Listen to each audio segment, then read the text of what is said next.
Welcome.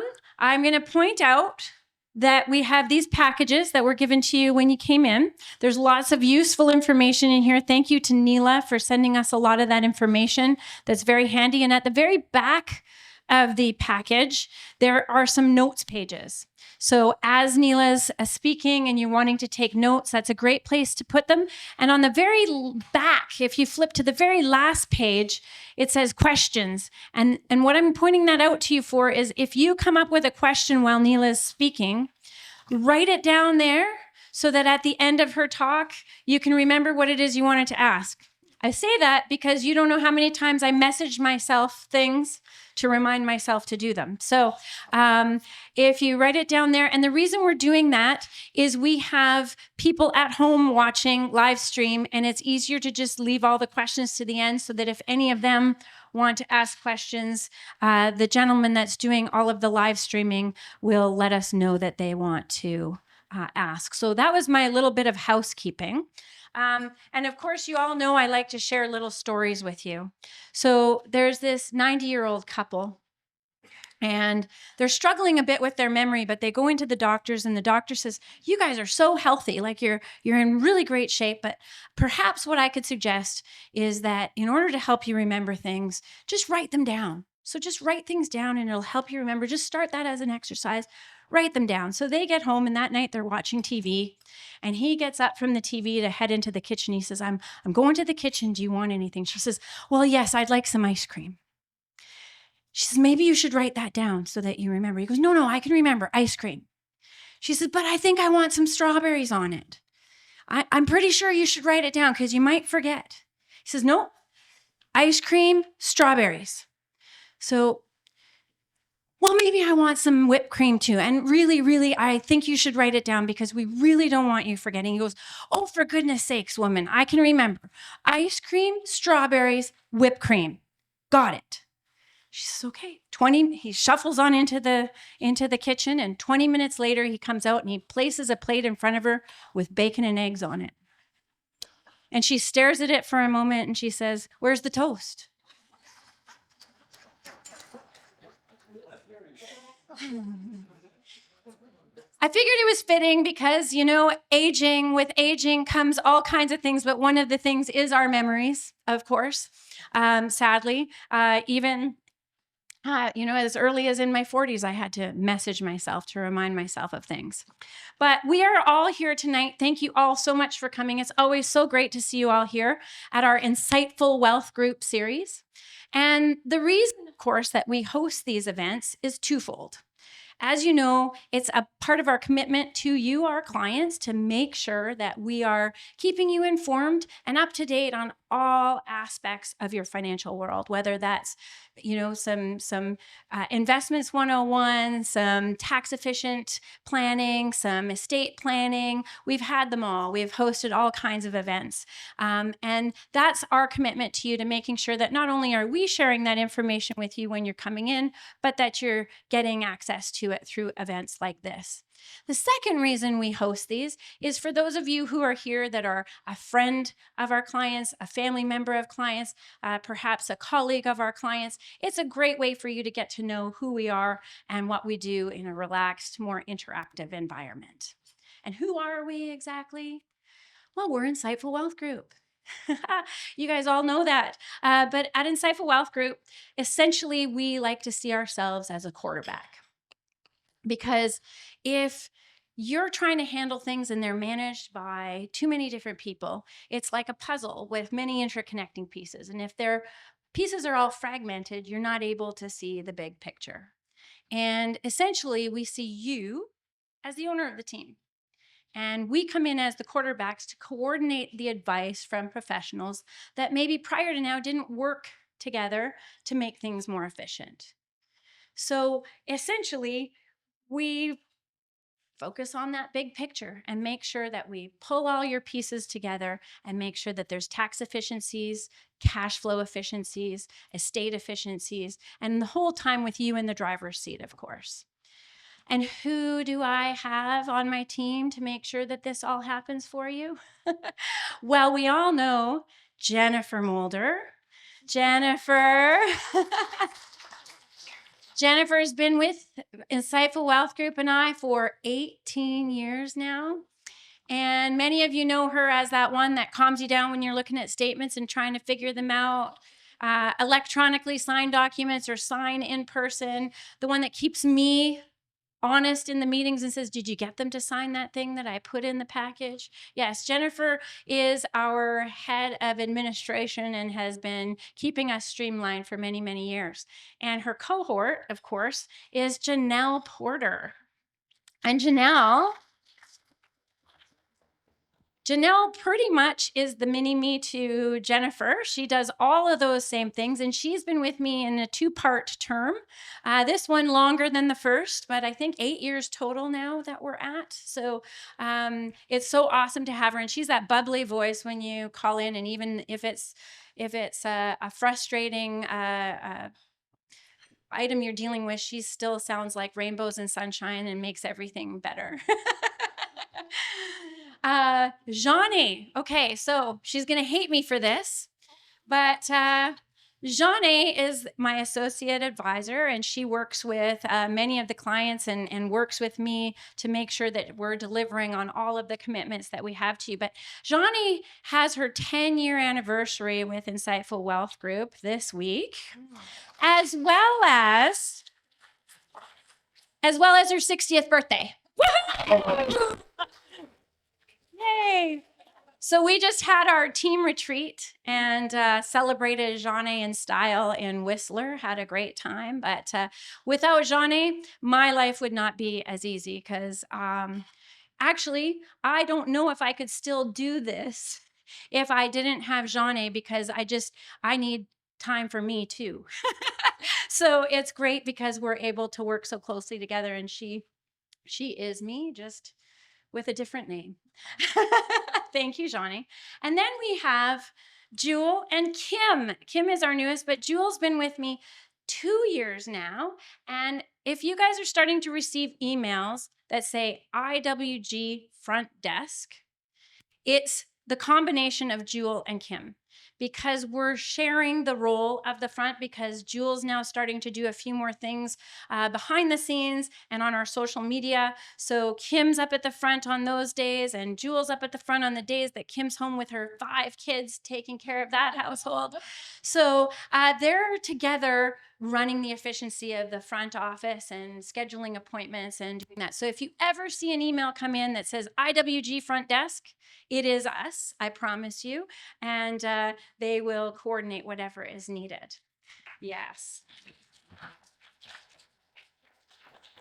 So tonight is an exciting night. I was at a retreat with some other Raymond James financial advisor ladies over the summer. And we each had our part and our role of sharing ideas with each other. And Neela was actually the first presentation there.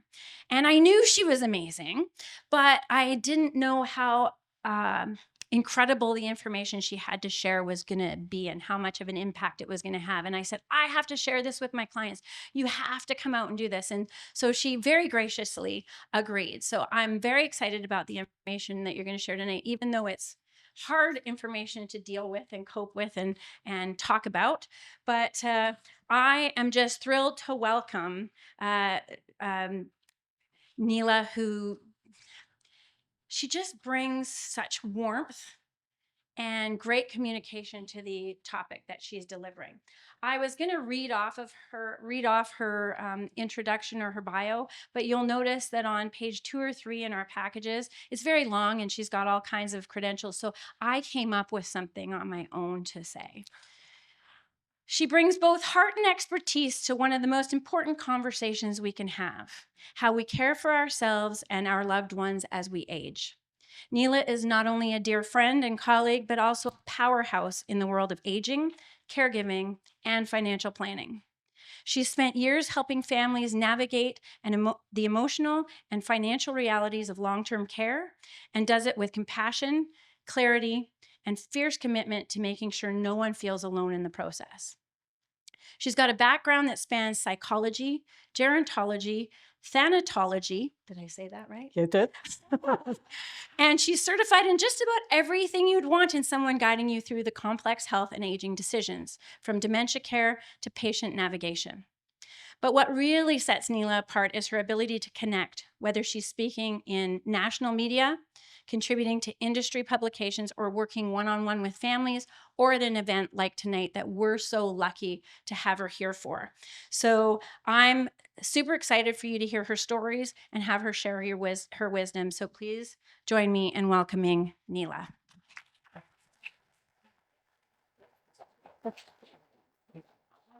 Thank you for that introduction, Christine. I think I like Christine's version a little better than my bio.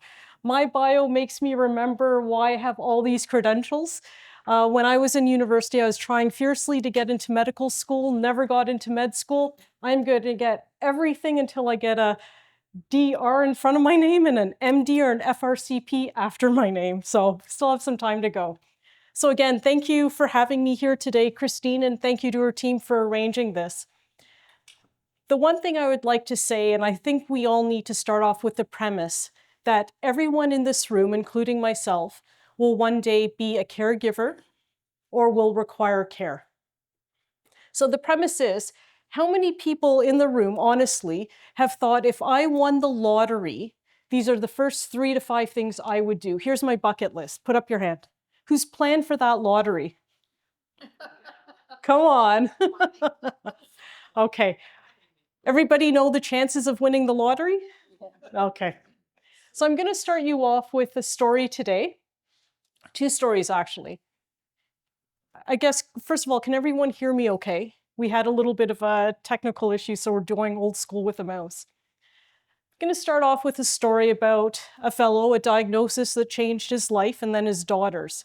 He was a retired doctor. At the age of 87, he was diagnosed with pancreatic cancer, and he was given 3 months to live. At the same time, he was co-diagnosed with Parkinson's disease. So Parkinson's disease is a form of dementia, but the uniqueness of Parkinson's is it causes cell rigidity, which made the cancer spread slowly. He survived for 18 months, and in those 18 months, he had atrophied because he was bedridden and he could no longer take care of himself. He was placed in palliative care when he had the 3 months to live. At 6 months, if you're in palliative care and you have not passed away, your bed has to be given to someone who has a more imminent death. You will be asked to leave to go back home or to a nursing home. And that's what happened. He ended up living 6 months. Family got a call saying, you have to take him home or you have to put him in a nursing home. At that point, he was put into a nursing home, and he required additional care than the nursing home could provide. His wife tried to take care of him as best she could while in the nursing home, but at the same time that he was dying, she had a double mastectomy. And the first day they put care in for the fellow was the day when she tried to clean him, change his Medipad when he was in distress. Her sutures opened up, she started bleeding. At that point, private care was put into long-term care, the long-term care system. The fellow lived for 18 months at a cost, out-of-pocket cost of $176,000. The next story is 30 seconds that changed her life and then her daughter's. She was a 5-time cancer survivor. She was a widow. She fell head first into a wall and broke her neck after surviving 5 incidences of cancer. She was rushed to hospital. The bone was removed from her spinal cord to save her legs, so rods were put in. At that point, the diagnosis was that she was going to be permanently disabled, and the prognosis was that she would have 10 to 12 years. Within the last 3 months of her life, she was diagnosed with rapid onset dementia, which, similar to dementia, is a cognitive decline progression, but it's quite fast, and it metastasizes in the end. At that point, the prognosis was 3 months. In the end, from date of accident to date of death, she lived for 5 years. The cost came at $500,000. What happened here was she was in rehab for 6 months. At the 6-month mark, family got a call saying, we have done everything we can do to rehabilitate your mother. This is as good as it's going to get. Here you go. Take her back. Everybody on the discharge planning signed off saying that she would be receiving 8 to 12 hours of care a day because she was disabled. Once she returned home, she was reassessed by home and community care, reassessed to 3 hours a week. She could not dress herself, she could not bathe herself, she could not toilet herself, she could not transfer herself. At that point, private care was put in to the cost of $500,000. For some people today, this presentation will be triggering and upsetting. I would like you to believe that I am presenting this material in the most respectful and empathetic way that I can. Case number 1 and case number 2 was my father and my mother. And I was their caregiver for 10 years of my life. So currently in BC, the criterion to get into long-term care. So I just want to make sure that everybody understands what the difference is between retirement living and long-term care. Long-term care is an application through the government. It is partially government subsidized. There's an assessment to get in. Retirement home is simply out-of-pocket pay. Okay, so there is a difference. And the reason why I want that to be clear is what tends to happen is the language is used quite loosely, but there's a definite difference to the model and a definite difference to the cost. So right now in BC, the criteria to get into long-term care is you have to be 19 years or older, a Canadian citizen or permanent resident, have lived in BC for at least 3 months, unable to function independently safely in your home, require pretty much 24-hour nursing care at significant risk to yourself or others within the home.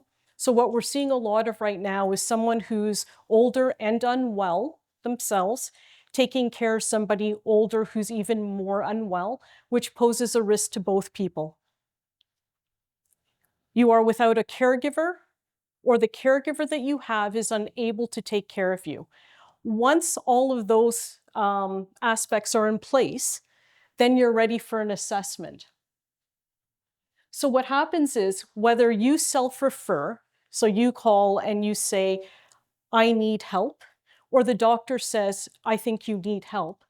Either way, it goes through home and community care. You undergo a needs assessment. The needs assessment has 3 components: cognitive, physical, and behavioral. Once you're assessed that you meet the criterion and that long-term care is appropriate. So what's happening now, because there is such a demand for long-term care, the term appropriate has shifted. So now it's, is there a caregiver who can take care of you? Is there something in the community that can take care of you? Is there anywhere else that you can be outside of long-term care that can take care of your need? All of those criterion they want to satisfy before it's a yes, you are now eligible for subsidized long-term care. So once the assessment is completed, you can apply to 3 different long-term care facilities, okay? With the 3 that you apply to, you're placed on a waiting list. If you can safely wait at home, you're going to wait at home with some provision of care. And this is where the out-of-pocket comes, because what is some? Who knows when they're going to need to go to the bathroom? Who knows when they're going to need to say, hey, I need to lie down on the bed because my whole body's aching. So this becomes a very subjective criterion. If not, if you don't get into your preferred home, you'd be put on a list for an interim bed. The interim bed is the place you may not want to go, but it's still a bed. BC follows the first available bed policy. So what that means is if a bed, any bed comes available, well, whether it's on the first 3 of preferred homes that you want or any other home, if the bed is not taken within 48 hours, one of 2 things can happen. You can either be put down as priority on the list because you refused the bed, or you can actually be taken off the waiting list and then be forced to reapply in 3 months. So there is a take the bed, because if you get into the interim place that you may not want, you can still remain on the waiting list for your preferred accommodation, okay? Beds are at a premium now that if there is the need, you have to take it. So it's not, I don't feel I'm not quite ready yet. The need would have had to have been established. After accepting the interim bed, or you get the room in the preferred location, you have to also sign the agreement, or whoever your agent is has to sign the agreement that they agree to pay the top up or the subsidy. So what happens in BC is that there is a means test based on income. So 80% of your net income to a max of $4,073 would be the highest that you'd pay for long-term care, and the government pays the other 20%, so that's why it's called subsidized. So when we think about who gets priority and who has access, so health and safety are at immediate risk, cannot be supported at home, complex medical condition, that usually involves more than one thing is wrong, so comorbidities, in the hospital and medically stable, but can't return home safely. Veterans, certain facilities, both actually all across Canada, have beds prioritized for our veterans, and specialized palliative care. So I just wanted to go through a list of costs in the main different living environments. So with a nursing home, it's considered public. The minimum that you would pay, and this is for a single room, is $1,466 to a maximum of $4,073, and that's based on the means test. You can see that the annual payment can get up to just under $49,000 if you're means tested. When we look at the retirement homes, the cost in a retirement home, it is the room and board and your meals. The government pays for the medication and the actual nursing care. A private room in BC, though I'd have to say I'm kind of skeptical about this, $1,500 a month. I fail to believe that one, but anyway, it can go up to $6,000 to $12,000 depending on the facility, the retirement home that you're at, the type of specialized care that you need, and what activities and what menu items, so to speak, that you want. So that can run you anywhere from $18,000 to $72,000 out of pocket. Retirement homes are private out-of-pocket pay.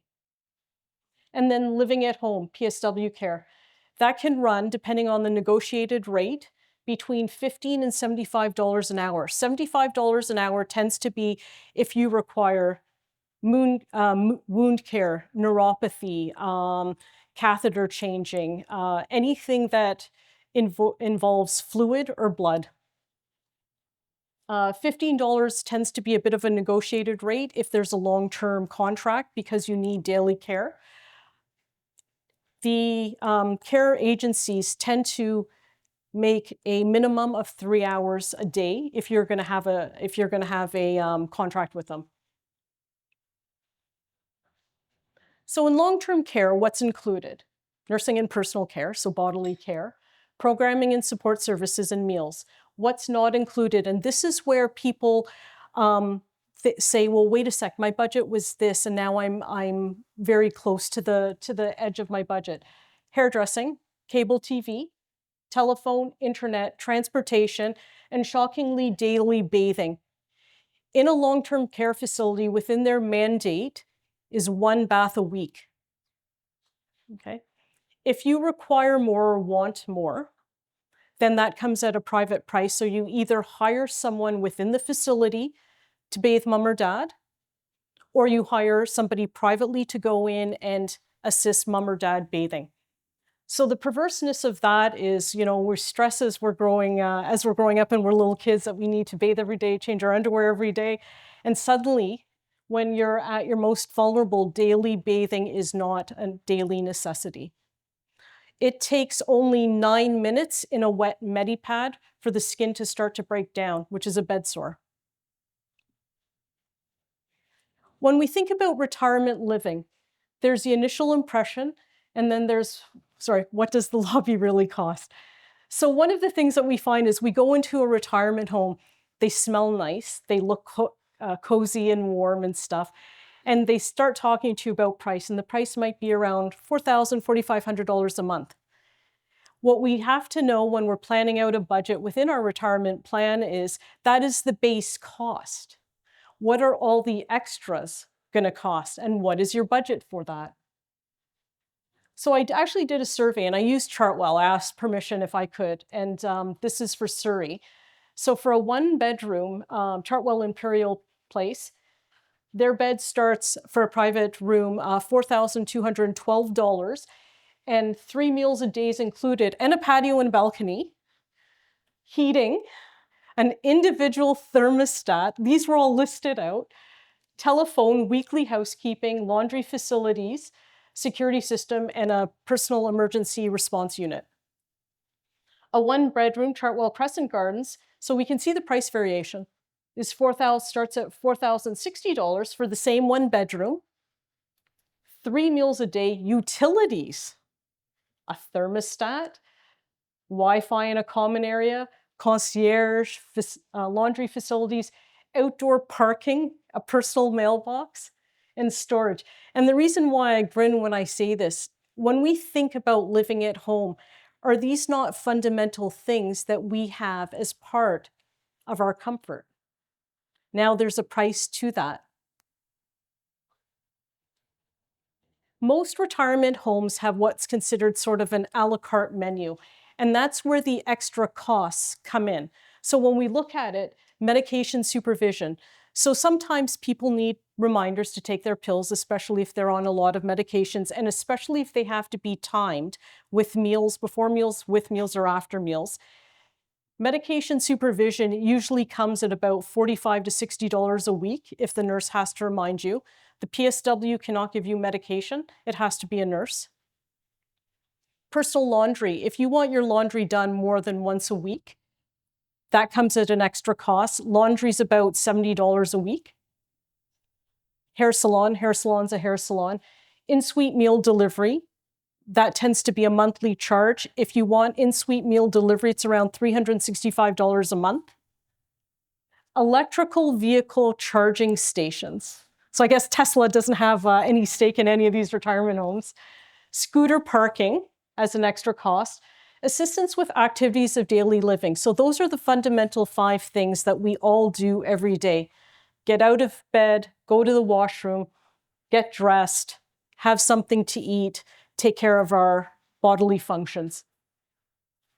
Transportation services. So if you need to go to and from the hospital from a retirement home, that is a cost, out-of-pocket cost. It's not part of what's covered under any system.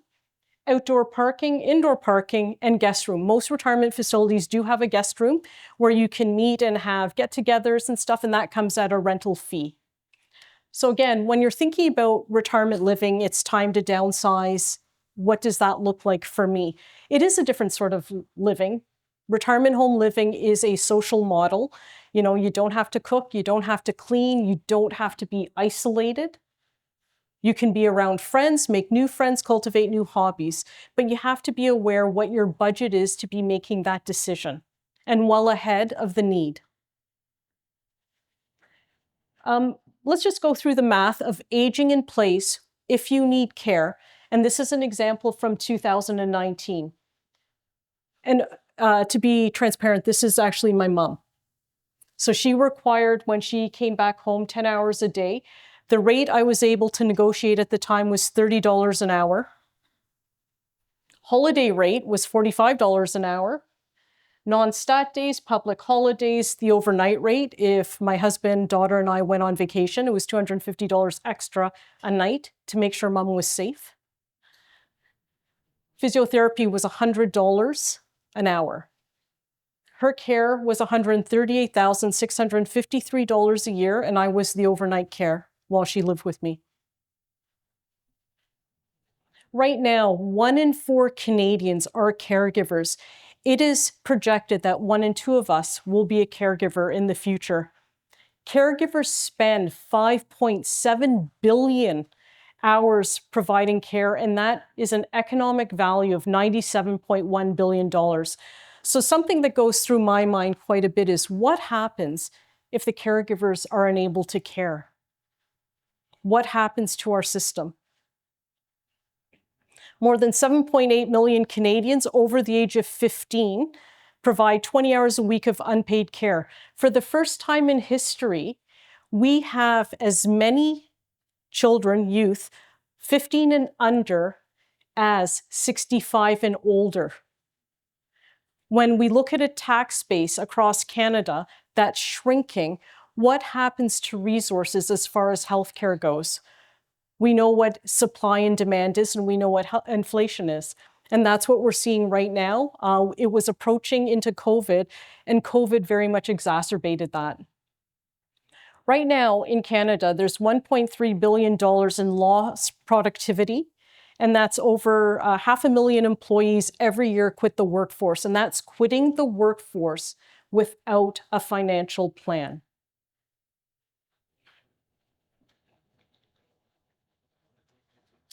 They are the backbone of our healthcare system. Right now in Canada, caregivers provide 70 to 80% of the care.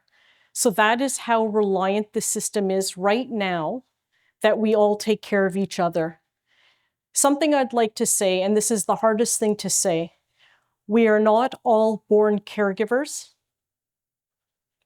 And we need to be able to acknowledge that. That does not make us bad sons or daughters, husbands or wives.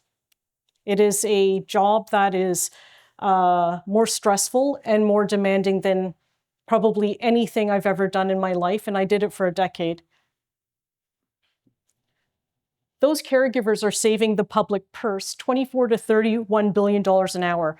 So what the difference between an economic value is and the public purse is what the government would be paying if they had to put people in place. The economic value is the total value for the demand that there is. Nearly 75% of caregivers say that they cannot handle their caregiver duties, but they're still taking care of those around them, the people that they love.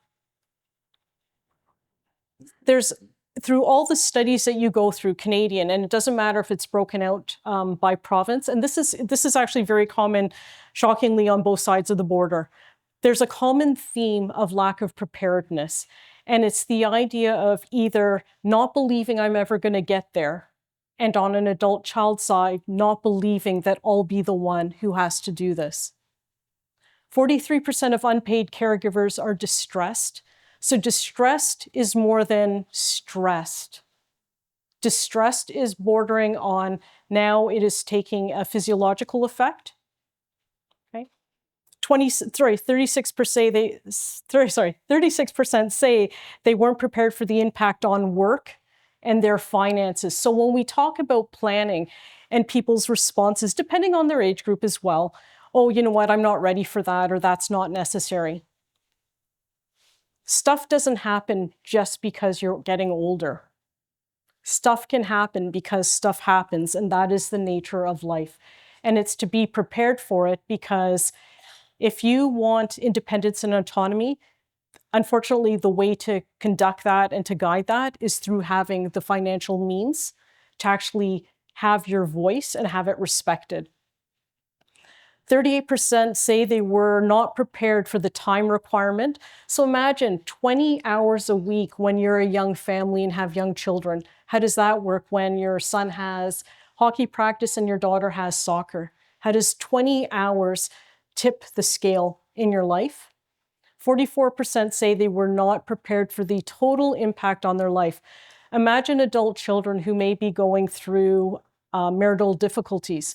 And on top of that, there's a crisis with one side of the family or the other. How do they deal with that when they're trying to deal with their marriage as well and deal with a family who is in distress and chaos? In BC, 1.3 million people are unpaid caregivers. They provide 80% of the community care right now, and that number is expected to grow. Most people actually don't identify as a caregiver. Anybody want to, until they're in crisis situation, anyone want to give a guess on why people don't identify as I'm a caregiver? Bingo.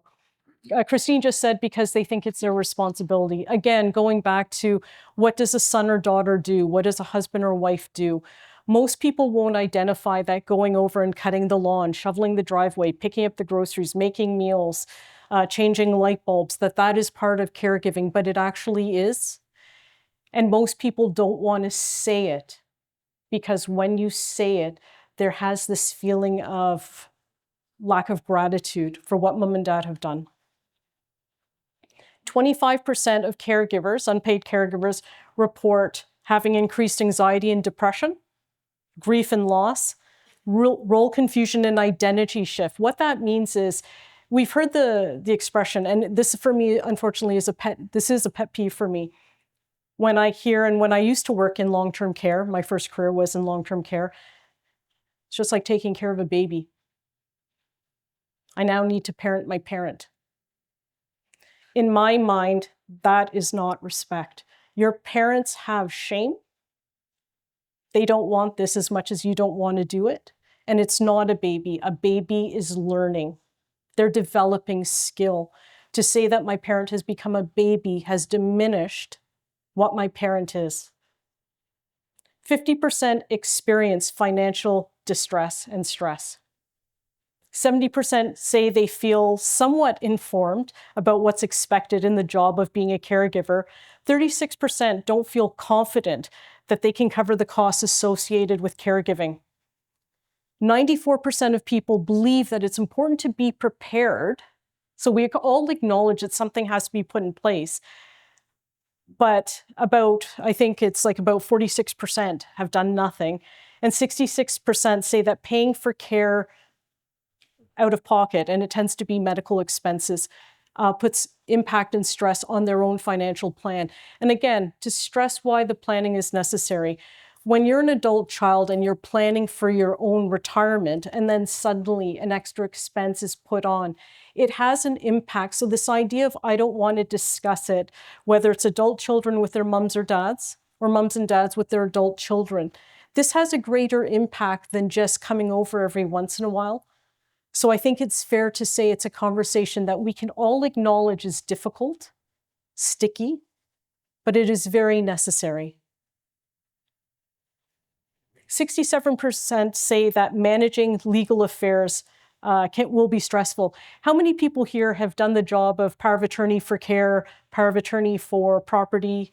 I guess here it's called representation agreement, or being an executor. You know, to be sarcastic, because I've done it. Did anybody say thank you for the job? 50% have not started planning for the cost of caregiving or the financial impact that it'll have on them. And we know that this is going to happen. 48% have not planned for the impact on their job. And that's the part that's very important as an adult child. What is the impact that this is going to have on your employment, and how does that in turn affect your own retirement? So I thought this was an interesting study. It was a study on how employees felt in the workplace talking about their caregiving journey. 71% think that their employer will understand the role as caregiver. 62% believe that the employer would be flexible about hours and job duty.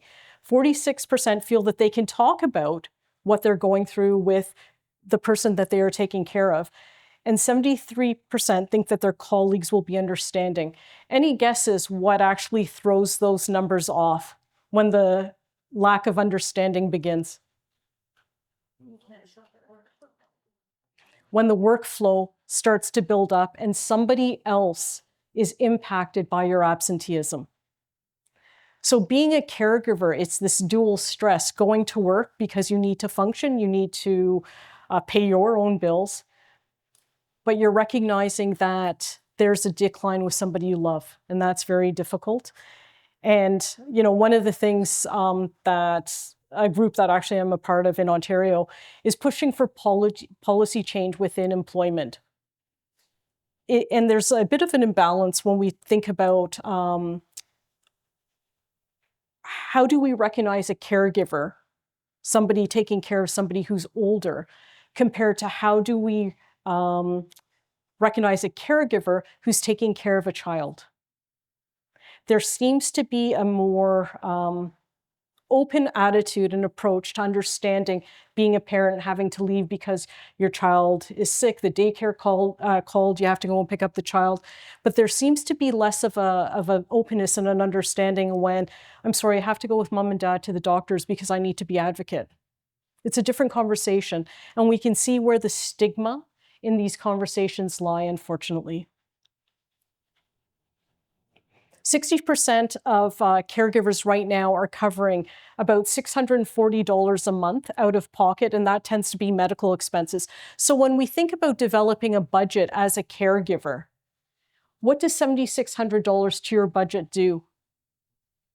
Have you had that conversation with anyone about, do you have insurance?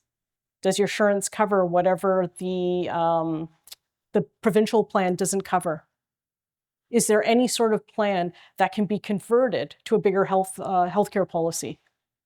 75% of prospective caregivers have thought about financial impact, but 39% have done nothing. The system right now, and this is right across Canada, and I mean, we've all heard it on the news, we see it in the newspaper. It was very much highlighted during COVID because that's when everything blew apart. The system has huge gaping holes in it right now that have yet to be filled.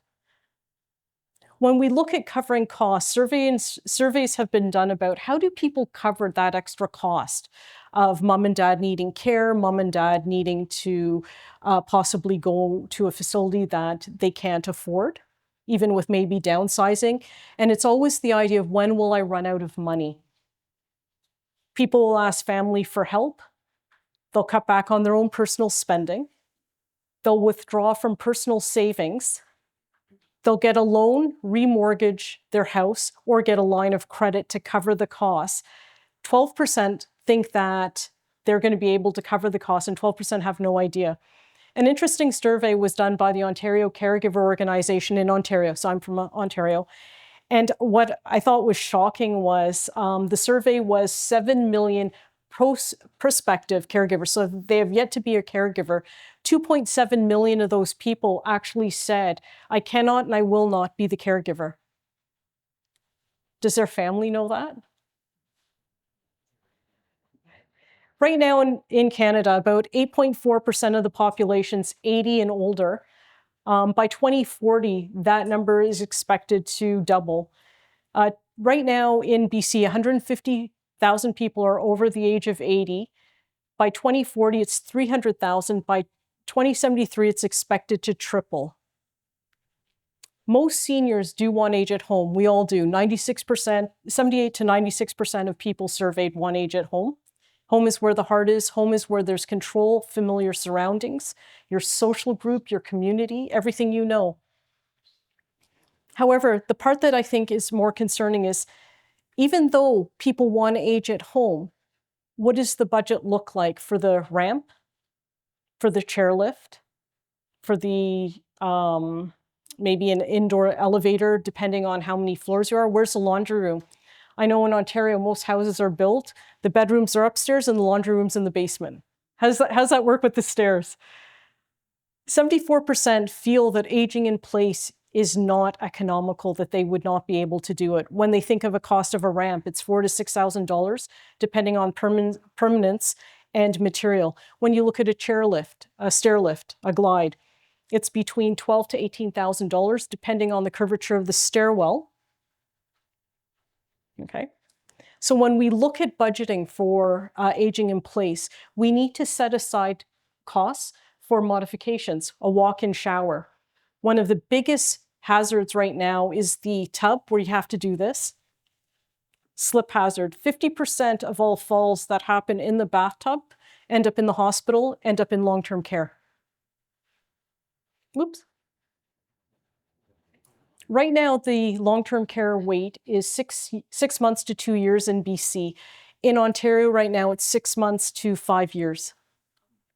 By July of 2025, there are at least 6,500 people on the wait list. That's a 150% increase in the last 5 years. BC has a rapidly growing senior population. There's limited bed availability. Right now, right across Canada, construction starts have never been at such a low point for new beds coming online. The workforce shortages and inadequate home and community care. The average stay of a resident in long-term care is 2.3 years. So when we're starting to look at a plan of how do you budget out what you're going to need, you need to look at it from a longevity perspective. Okay, so when sort of you look at that, that's for long-term care is 2.3 years. Retirement living, you go into retirement living when you're more well or weller. So there's a longer longevity to that. So what's the budget for that? And as care starts to be put in place, the budget has to go higher and higher and higher. Right now in Canada, there's 2,076 registered long-term care facilities. BC has 308. There's just under 30,000 subsidized long-term beds, and that right now is 2,000 beds short for what's actually needed.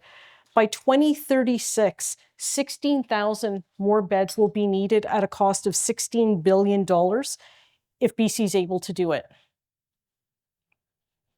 The top 10 conditions right now supported in long-term care, as we can see, number 1 is dementia, then stroke, Parkinson's, which again is dementia, heart disease, diabetes, arthritis, obstructive disease, depression, cancer, and severe frailty.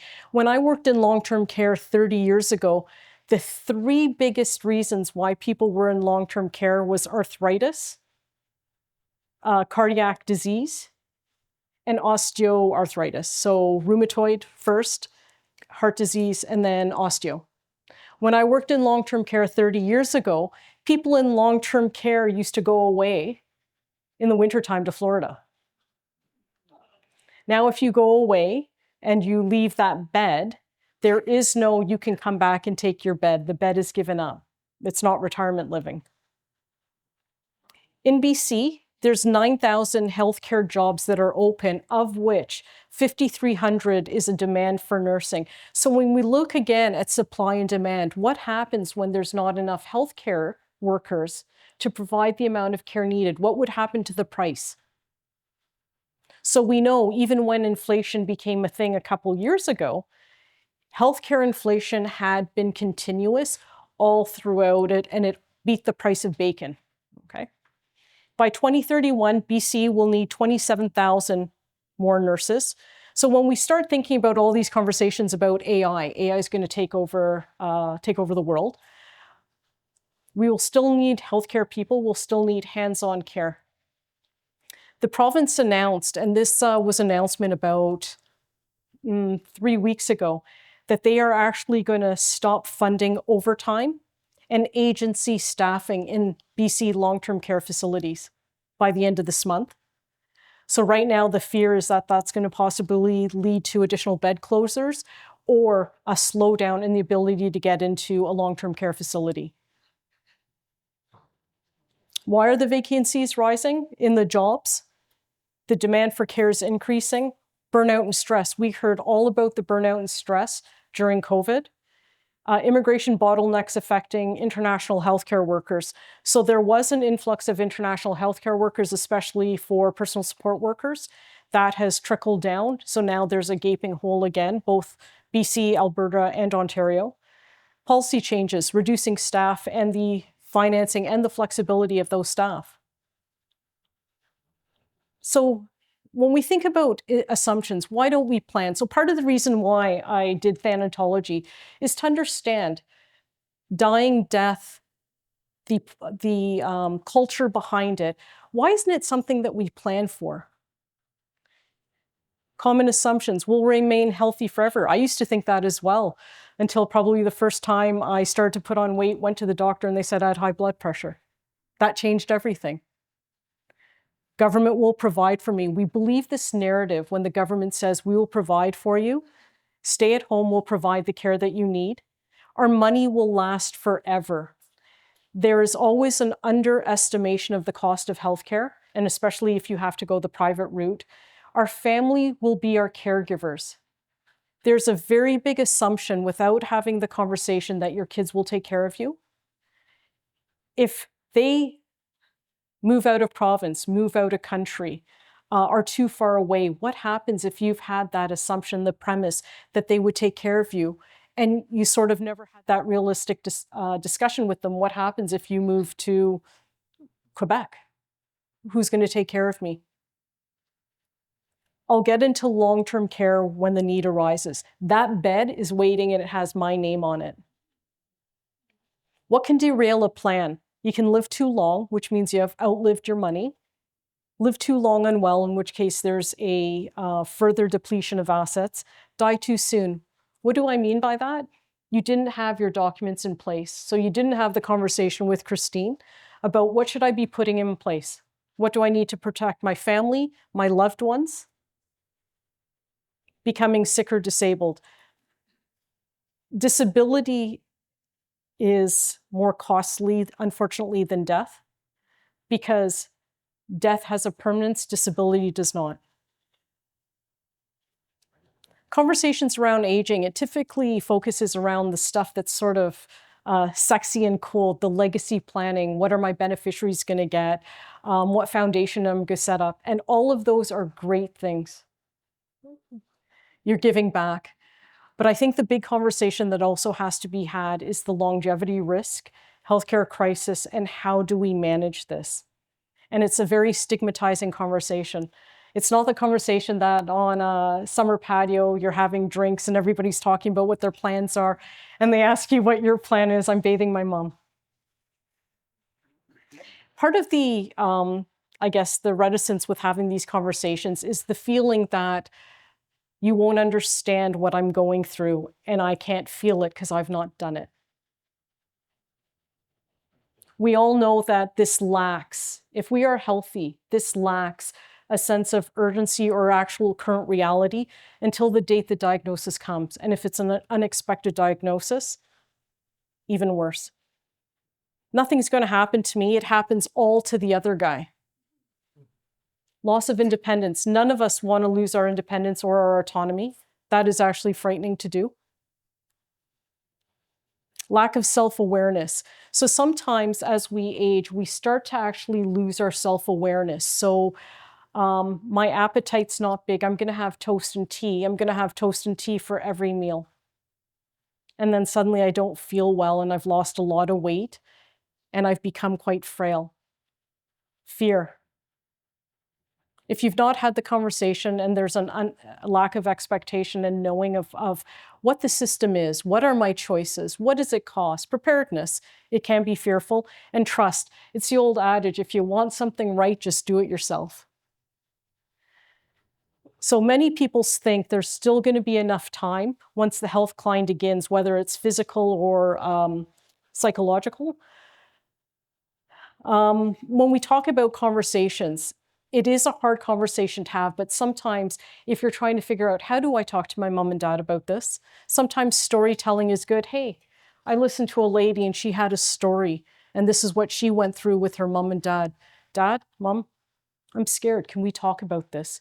I think it's necessary to be candid and have these conversations because the bottom line is your parents would like you to do the best job you can with the knowledge and tools you have, and vice versa. You want to do the best job you can, if you're able to do it, knowing all the tools that are at your fingertips. And the only way that can happen is through a conversation. I know you love us and want to make sure you provide for us, right? You've done that all your life. Can we write down just a couple things? If you were unable to make financial decisions or personal decisions, how would that feel? What would you do? Can we talk about one thing and just put a little plan together, Mom, Dad? The one thing I would like to say is it's never too early to put a plan in place, but it can be too late. My dad, he was a doctor and he was a bit of a morose fellow. He was born during the Depression, so always had this sort of blueness about him. He had two expressions which has stuck with me after all these years. The ICU is not the best place for a family meeting. And if you don't have time now, when you're 6 feet under, you'll have all the time in the world. And it always stuck with me that, because there is a truism to that. A morbid comment, yes, but there is a truism. If I don't think about it, it won't happen. Avoidance. How many of us do that? You've worked so hard during your lifetime to save and invest. Now let's give it the attention it deserves. Does that sound fair? Planning for any type of risk, it's always done better when you're not under stress and duress. Does everybody agree with that? I don't have the time right now. I'm just too busy to make the time. The time will be made for you. Can we set aside a bit of time to talk about longevity risk? What happens if you run out of money? What do you want me to do? How do you want me to help? Mom, Dad, I might not be able to help you because I'm saving for my kids' university. I still have the mortgage and I'm still paying off the car loan. I don't think I can help you financially. Can we take a look at what this looks like? Can we talk about your plan for aging? Do you think we worry about what the plan is and what our role is? Whether your kids will ever say it to you or not, kids worry about what they're going to have to do for their mom and dad. When I used to work in long-term care, that was one of the biggest teary moments that kids had. One, watching their loved one decline. Two, their role in it. Have that conversation.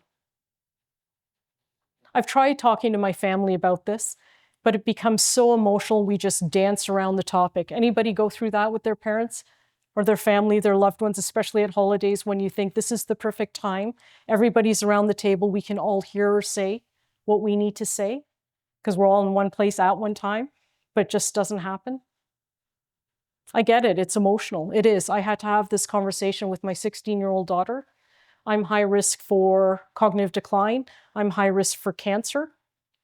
And I had to let her know that one day, because I'm checked every 6 months, one day that might be me. And if it is, this is what our plan is. Let me help you with that conversation, Mom, Dad. Don't you think a great gift for us would be peace of mind, getting your affairs in order? Wouldn't that be a great gift? Grief studies have been done. Most people have better grieving outcomes when a loved one dies, when preparations have been made and the conversations have been had. If there's one thing I would ask that you all take away today, is have that conversation with someone you love, because chances are they want to have that conversation, but they don't know how to start. So today, Mom, Dad, or son, daughter, I love you. And because I love you, this is what I'd like our first step to be. Just talk. Thank you. Thank you. Thank you. Thank you.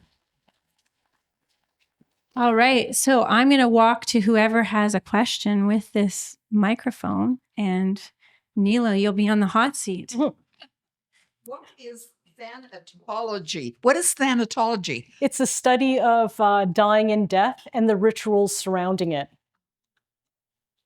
So, and part of the reason, so just a little background on that. Part of the reason why I did that is because there's always this roadblock to talking about dying and death. It's an inevitability with all of us. And if I could understand better, where does the lack of wanting to discuss it as part of our plan? Because once it's discussed, it's done, right? You can get on with living. So part of the reason why I took it was just to understand how to encourage people to have these conversations with their family. And I did have a bias. Because my dad was a doctor, he used to talk about this all the time. So for me, it was never an uncomfortable thing to discuss with anyone, clients, family, friends. Which is why also I did my certification in patient navigation, was to be able to say, let's have a conversation, because we can have a good outcome from it.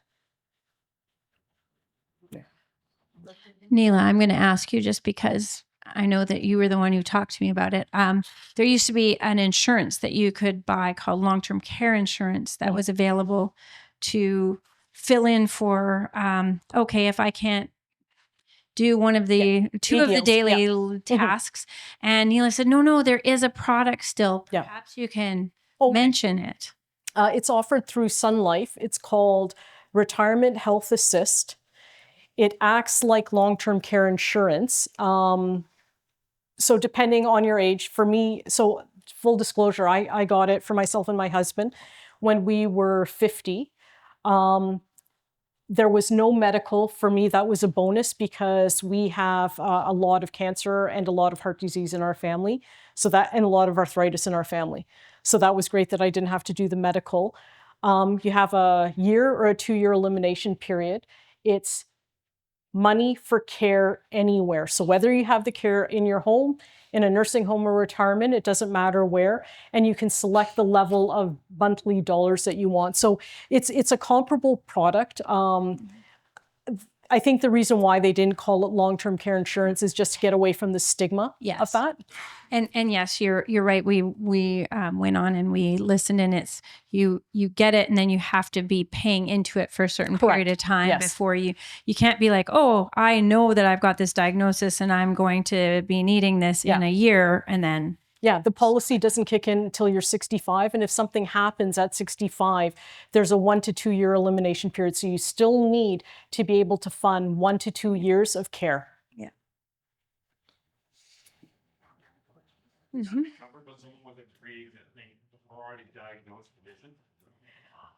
So when I applied,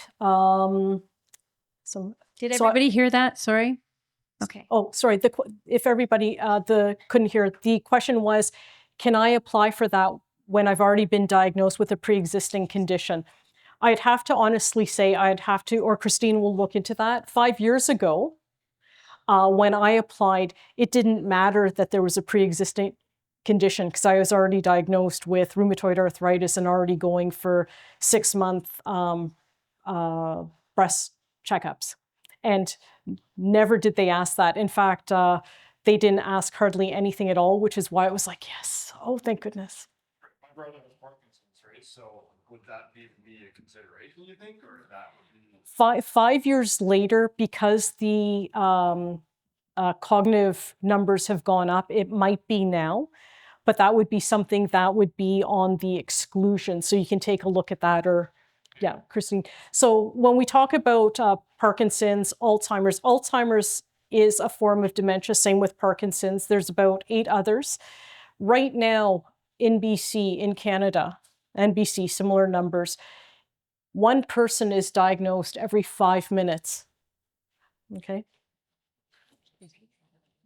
Okay. You gave a statistic to us ladies. You said by the year 2030, how many people will be over the age of 80? Sorry, I'm trying to think back. Gave a statistic there.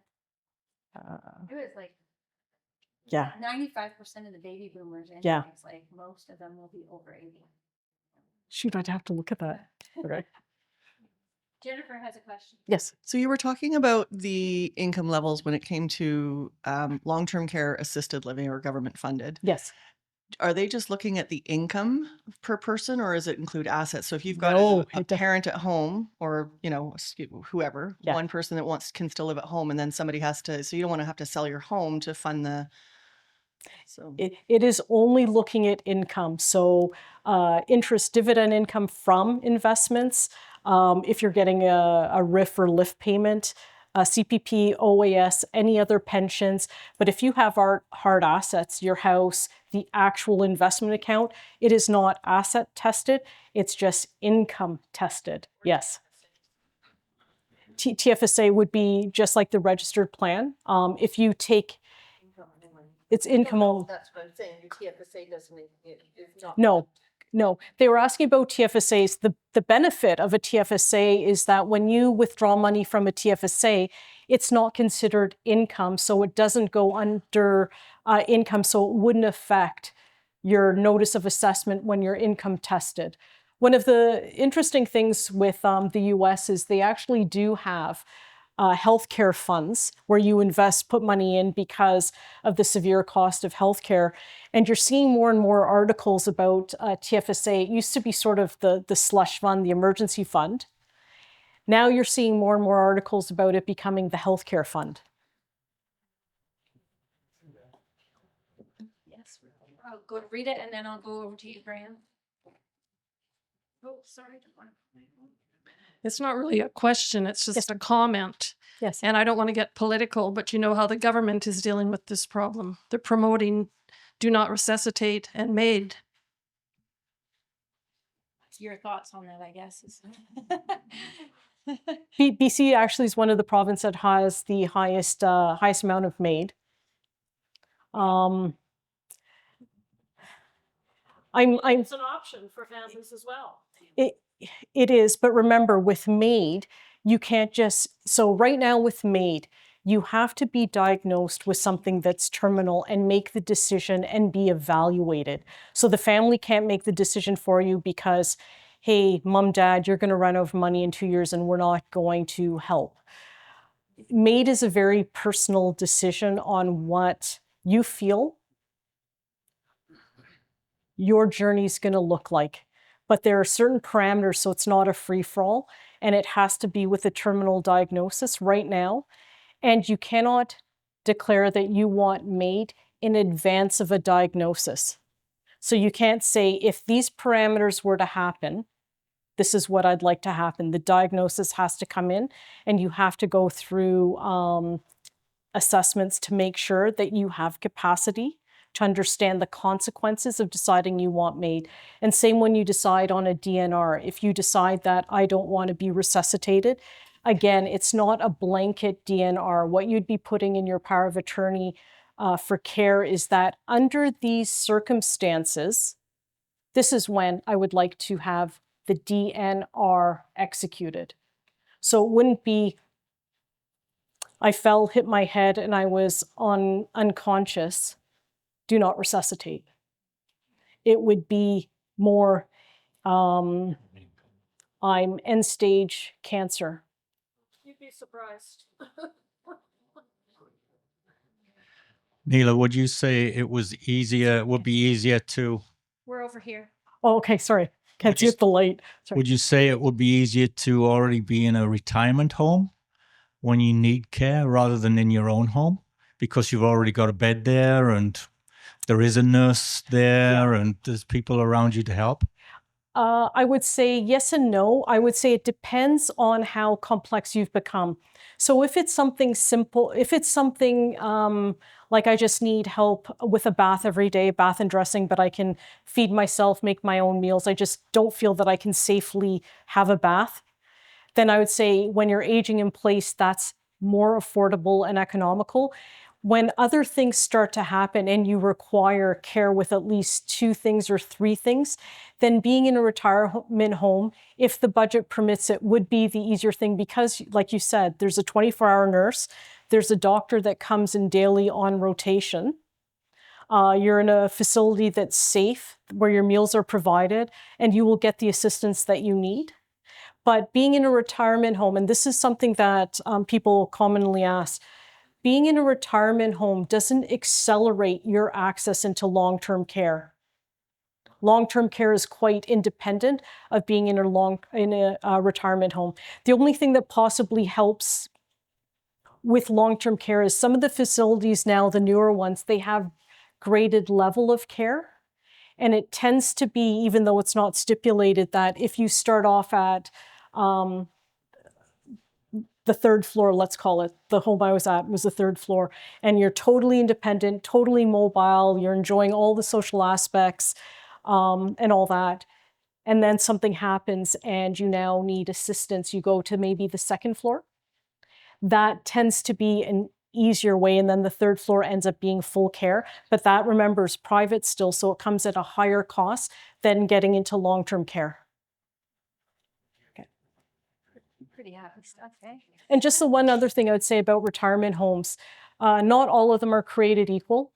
So you definitely want to do your due diligence, searching any sort of articles or reviews that they have had for any issues at all. And actually, I was sent a really great article today by one of my representatives, and it's the questions to ask at these facilities. And it's a really great piece. Yes. So if anybody wants that, let us know and we can pop that out to you. Or maybe we'll just email it to everybody. What's that? Okay. You need it. So earlier you mentioned or made a point of like, so say there isn't the income there and your children can't take care of you and you're at this point and you've run out of funds, even though you've tried to prepare. Who steps in there then? Like, do you just get tossed out on the street? No, you wouldn't get tossed out. So if it's in long-term care, No, I mean, like if, like, say, in your, let's just pick on you for a moment, in your situation with your parents, yes, and you got to the point where it was like, like we've mortgaged the house to the hilt, like we don't have any assets, we're in debt, there's no money coming in. What then? Like, does the doctors, sorry, I've lost my train of thought. Do the doctors step in? The medical associations, do they go to bat for you in the government?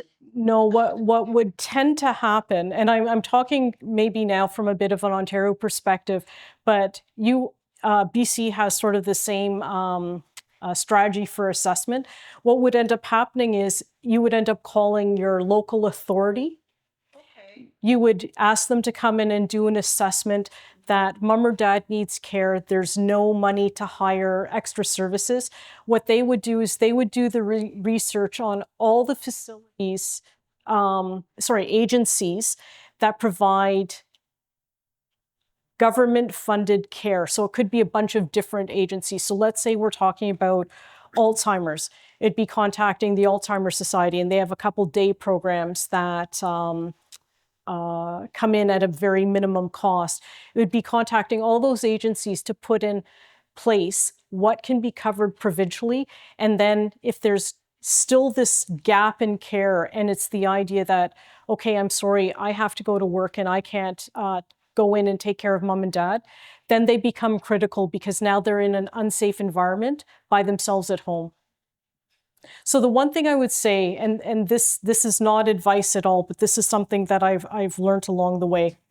One of the things that used to commonly happen, so when my dad was diagnosed with cancer, we immediately or almost immediately moved mom and dad in with us into a granny suite. One of the things that the case manager ended up saying to me was the biggest mistake that I had made was moving them in the house with me, because what that did was put them at a lower priority than someone who didn't have care. This isn't the way the system's supposed to work, but it becomes a bit of a triage. If they see that you're living with the daughter, you're living with a caregiver, you are not as critical as somebody who doesn't have care. And the other thing that I used to always do, and I think part of it was I just had a difficult time seeing my mom fumble with this person asking how she was. I used to be with her every time the caseworker would come in to say, how's your mom doing? How's the services? Mom would say she's doing absolutely great. I wasn't doing so great. I was coming close to the point of burnt out because she would be ringing the alarm in the middle of the night confused about where she was, why the house was so quiet, why it was so dark. And never did the caseworker ask, you, caregiver, how are you doing? That never came up. And again, they ended up saying that a mistake that I made is being always with my mom as advocate whenever she was being interviewed. If she had been interviewed on her own, it would have presented a different set of answers and responses to her questions. So these are things that I learned along the way. It's not a perfect system at all. I've got one over here for you, Yeah. Betsy. Yeah, on that note, Yes. I've been a caregiver for probably close to 15 years now, and don't have a clue, having to learn on the fly. And this is again just a comment, like, you know, there's all kinds of things we took in high school that are completely useless. But high school is probably way too young. But other than learning on the fly, where can you learn. Yeah, it is I mean, you're a trained professional. It is a fragmented service. So the one thing that they are starting to do now, so if you even go to like the Alzheimer's Society site, they actually now have more courses available even online on caregiving, support groups on discussing how to manage certain behaviors. You're seeing a lot more of that pop up. So if you were to do stuff like, depending specifically if there's an actual health diagnosis as opposed to general decline, you can Google support groups for XYZ and it'll have programs. And just, I guess, the whole being a caregiver, where do you learn?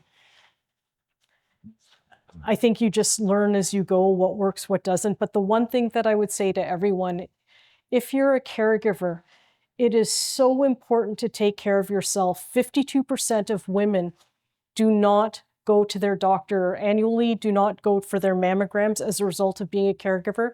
They neglect their health. Then you have an unwell caregiver taking care of someone who's unwell. So please, if you're a caregiver, you have to take care of yourself, take those breaks, because it may not be a sprint, it may be a marathon. Okay? So. My doctor's really worried about me. I bet. Okay, so Neela's not going anywhere anytime quickly. I can't remember what time we had him coming back, but we've got some time for people to still come and ask questions of Neela. But rather than making it the big open space, if you're uncomfortable asking in front of everybody, we're going to wrap it up and then say you're welcome to stick behind. I wanted to first thank Neela. I've thanked you lots, but I know you're here for a little while, so you'll get a chance to enjoy this. Party at my hotel tonight. Or in the limo. Yeah, in the limo on the way back. But also to thank all of you Thank you. here. We didn't do the response cards. We thought that we don't want to have to get you all filling everything out, but we did put your name in for a draw, each person that came in. And we have 2 different draws. We decided to just do some gift certificates, one to TAP Restaurant and the other to Michaud's for facial or haircut or a massage. So we're going to ask our guest of honor to draw the first name.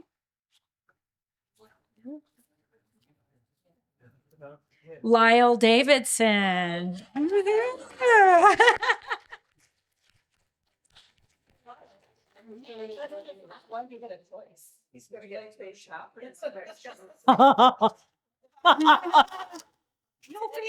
No facial for you. The next one is Clint Davies.